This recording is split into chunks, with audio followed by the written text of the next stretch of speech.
Down, balance, up, down, balance, up, down, balance, up. What does it take to get here?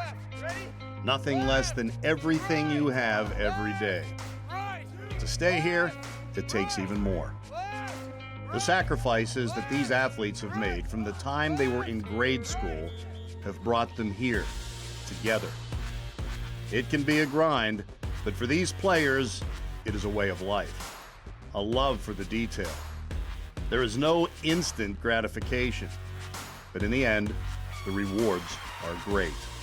No shortcuts, just constant motion toward their goals on and off the ice.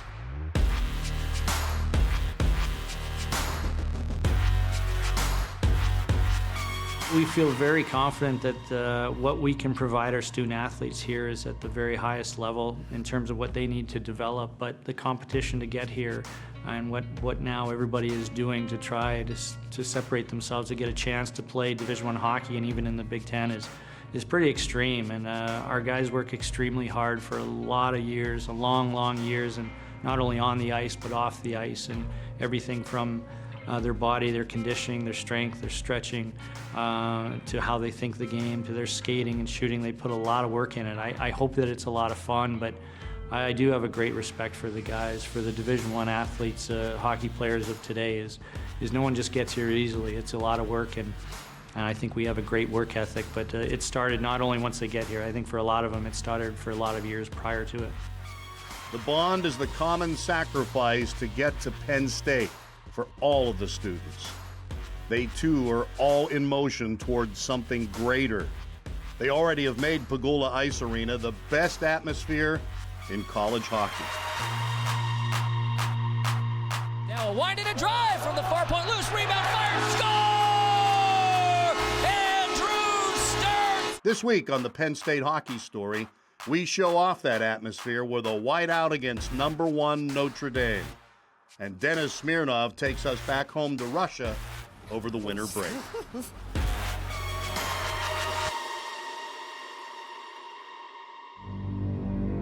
In central Pennsylvania, there is a school nestled in a great valley. On its storied campus, a gift unlike any other, a modern den for its lions to call home.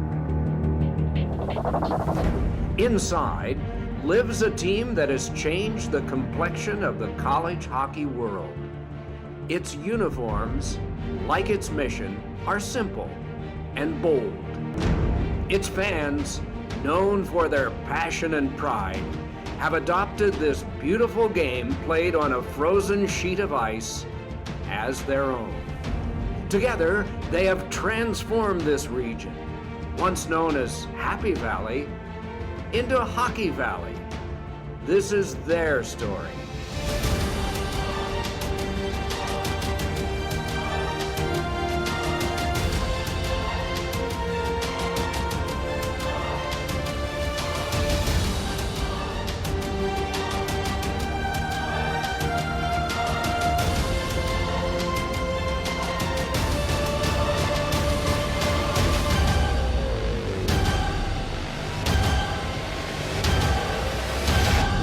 The Penn State Hockey Story.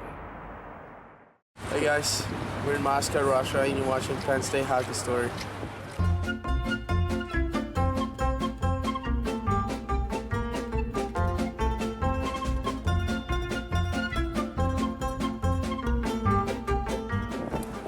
Now we're at the Red Square, the heart of Russia. This is where I go and I come home for a little bit, kind of see the beauty of Moscow and where it started. Moscow's pretty busy. I mean, it gets busier and busier year by year, growing a lot of new buildings now, but you can find anything you like. You can find old stuff, cultural history and stuff like that, old museums. I got questions like, are there really bears walking on the street or not? Sometimes you can see a bear walking on the street, but he's really friendly. You can take pictures with him. And he's kind of showing out around Christmas time. At the carnival, you can buy food, souvenirs. The truck dresses are really popular.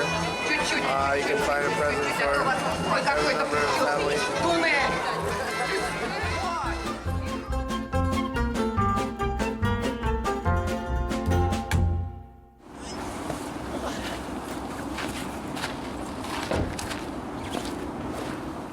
We go into a rink where I made my first hockey steps, first stepped on the ice and played my first game and met my first coach. I got on the ice first when I was 3.5 years old. Started playing when I was 5, playing actual games. And then I started playing for a different team, Red Army, where I played for 5-6 years. I moved to Wilkes-Barre, Scranton. Played there for 2 years, then played in USHL for 3 years. This is where I made my first hockey steps, where my parents brought me 17 years ago, so it's nice to be back sometimes. Denis Smirnov is obviously a special talent. I think when you watch him, you can see that his hand-eye is great, his puck skills are great, but you really have to see him play a game because it's the way he thinks, it's his vision on the ice which just separates him from everybody. Really, his vision, the way he slows the game down and sees everything and is able to capitalize is just phenomenal. I actually can't relate to it. I love watching it, but I certainly don't know how he does it. Neutral zone across the Gopher line. In he weaves, dangles, fires, scores! Neutral zone breakaway. Here goes Smirnov. He needs, he dangles, fires, score! Привет, меня зовут Кристина. That's my sister. She's been supporting me throughout my hockey career, and she came to Penn State a few times and saw me playing live at Pagula. So that was a cool moment. And now we're walking in Russia and I'm exploring Moscow while I'm on my break.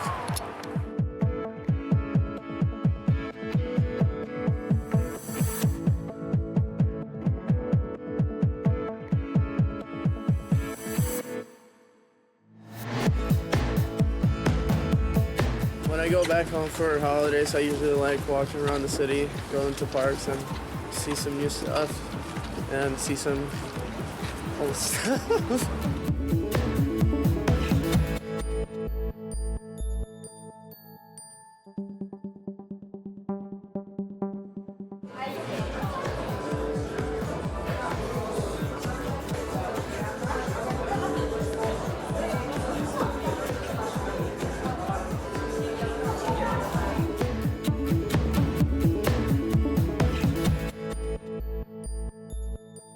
We're at Red Square. I usually like to walk around here and when I'm home for a break and kind of see all the old stuff and where it all started. Usually whenever someone leaves to America or other country, the athletes, they usually come here the day before they leave to kind of soak it all in and get some energy from this place, and that's what I usually try to do and kind of enjoy homeland before I go away for a long time.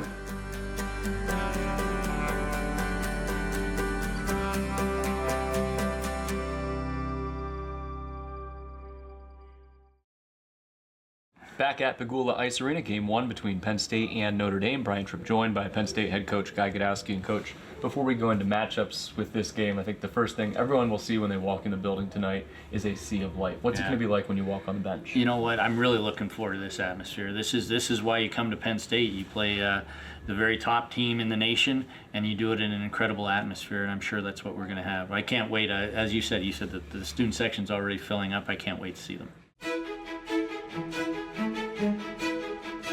It is the greatest show in college hockey.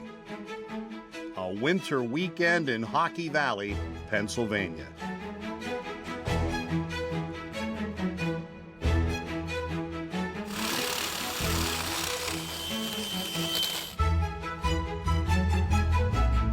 It's magical out there. I mean, the Roar Zone's always rocking. I mean, it gives me the chills just talking about it. There's something special about playing at Pagula, and I know a lot of my friends who play college hockey who've actually played us this year 2 or 3 times. They always tell me it's just so hard to be in the end with the Roar Zone. Just it feels like they're on top of them, and I mean, that's credit to them. Those guys, they come, they love it. I'm out there a couple hours even before warm-ups, and I see the leaders of the Roar Zone setting up, getting ready. Like, they prepare just like we do, and that shows a lot, because when they're here at 5 o'clock for a 7 o'clock game, that shows how much they want to win as well. They make Penn State hockey what it is, and it is felt by each player. And they know that every time they put on that uniform, it is for much more than themselves. It's what makes the everyday grind so worthwhile. You really have to be in the arena to appreciate what happens on a night like this. Players and fans pulling as one, ready to make their presence remembered.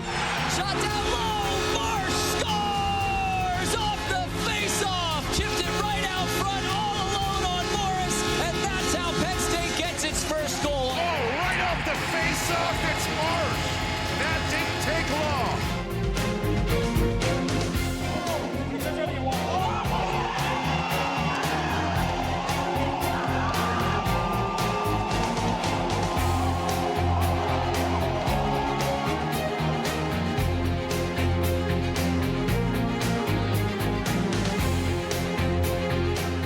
Even when a goal is disallowed, the wave of white is as intimidating as any in all of sport.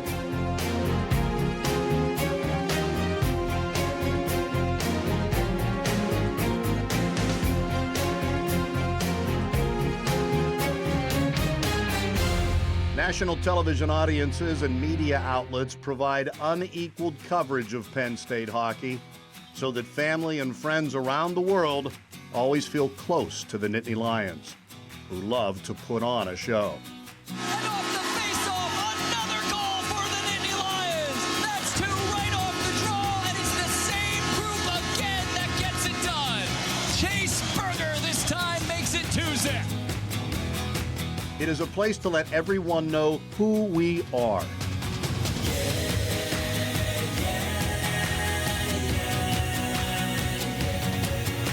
Notre Dame now on the counter, diving play by Cole Holtz to break it up.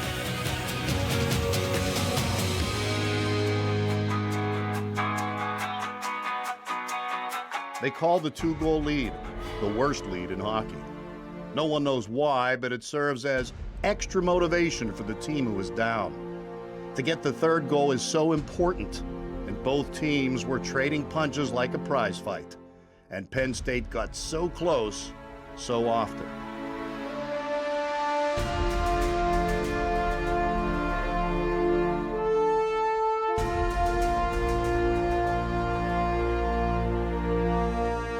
Notre Dame is on the board, and they've cut the deficit to 1. But the Irish had some luck and scored 2 goals to tie the contest. The fight was not over, not even close. Center point, Trevor Hamilton. He'll wait, drive, deflected, score! Top shelf on the deflection, Chase Berger out front, and Penn State's back up 3-2.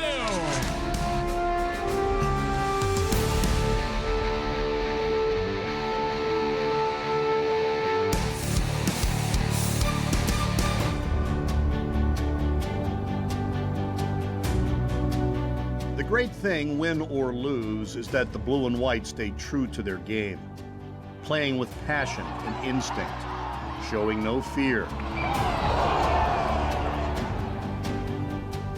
Being creative because that is what got you here and what has brought you success.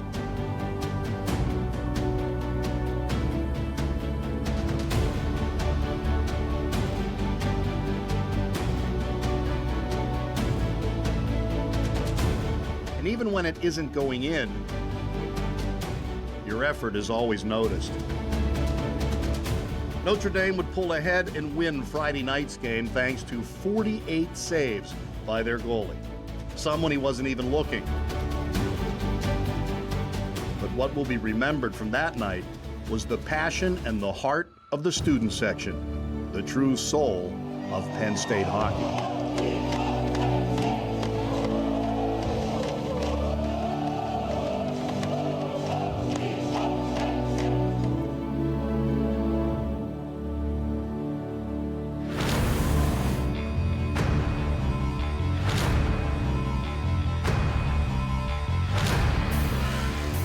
The second game of the weekend saw Penn State's 72nd home sellout in a row, a game which the Nittany Lions would shell out 55 shots. Notre Dame, however, would grab an early 2-0 lead, which would truly test the mettle of the coaches, the players, and the fans. Their resolve was palpable.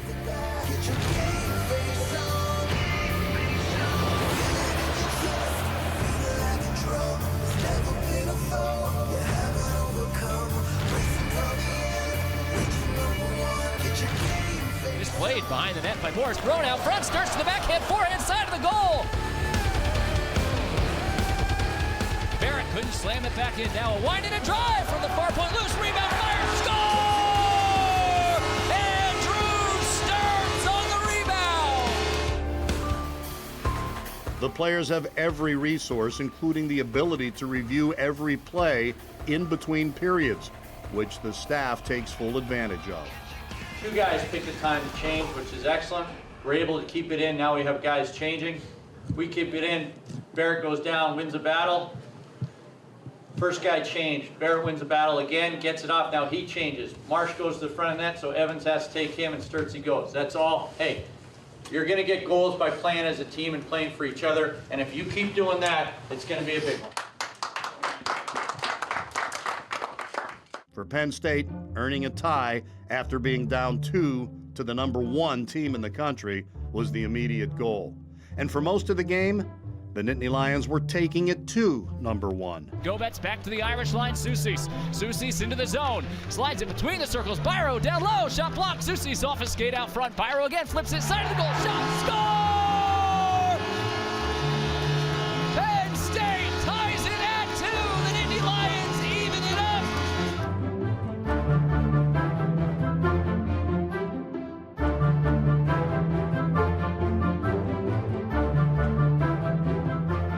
All for one.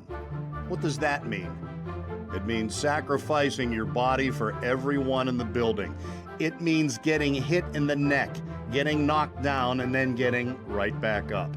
It means keep playing your game. Defensemen taking chances, playing with speed and pride.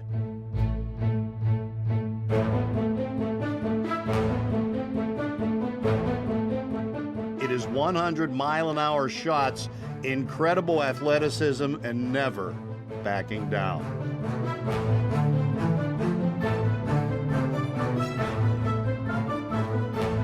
This was a game to be proud of. A great game on both sides between two excellent teams. The teams earned every bruise and each other's respect. The Lions literally shot so many pucks at the Notre Dame goalie that they knocked him over. But he was in a zone, like the one Peyton Jones was in that won Penn State a championship. The Notre Dame goalie would stop a penalty shot in overtime, and all three in the shootout. And Jones makes the save, 5-hole. Now between the circles, forehand, and Morris sliding left. Made the save. Folks got in probably a little too tight. In the moment, it was heartbreaking, but in the bigger picture, it was an important point earned in the tie. And a game like that will never touch the foundation of Penn State hockey. In fact, it is games like these that make the Nittany Lions even stronger in hockey and in life. We all know we got 27 brothers in there. I mean, you got guys like Chris Flunky, Alec Marsh, Jimmy Robinson. They're just unbelievable guys. I mean, and every class we bring in, they not only are they getting even better on the ice, but they're great people.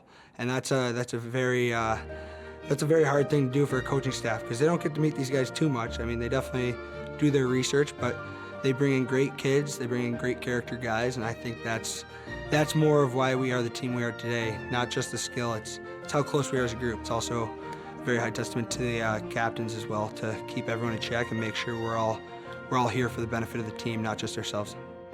Team, it means a lot here. It means the players' family and the sacrifices they made. For the staff and their families, it means long trips and long hours, and their lives now forever linked with Penn State hockey. It means letting the fans know that they are as important as any of the players. Why do they sacrifice so much every day? to be in this tunnel, to represent every player they played with growing up who can't be here. For Trevor Hamilton, a youth hockey teammate. Ian Jenkins, who always had his back, who died too young. The Penn State links in hockey are starting to spread across the world, showing that if you love Penn State, someone always has your back and always will.